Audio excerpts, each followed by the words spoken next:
dhagaa sitti darbamuun ati ijaari galma. Wal'aansoon biyya lafaa hangamii jabaatullee hiriirtee hiree kee irraa mufaatii qabaattullee utuma abdiin tirattu milkiin sitti dhufaatii gonkumaa harka kennattee hin simatin kufaatii. Nama kaayyottu kufaa ilmi namaan qoramaa guyyaan kaatus ni dhufaa suutaan gaara koramaa. Kanaaf gufadhe jettee kuftee achitti hin hafini tasa ciisa tolfattee mugdee achi hin rafini. Ka'ii ariifachaan deemi yookaan teessumaan siqi yaada abdii kutannaa sammuu kee keessaa dhiqi. Sammuu kee keessaa dhiqi. Sammuu kee keessaa dhiqi. Yoo katawwan dhihin.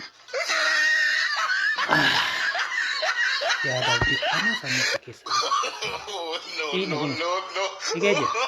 Dhiqee.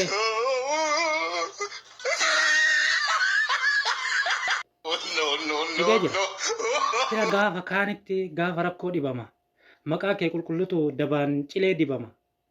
Bir'ataatu jiraatta mirga keettu sarbama. Guyyaa gamaa gamanaan dhagaan sitti darbama. Cabbis makatu rooba haalli roobaa bokkicha. Gaafa akkasii kana falli qabdu tokkicha. Nama si jibbuu wajjin tasan qabaatiin falmaa dhagaa sitti darbamuun ati ijaari galma.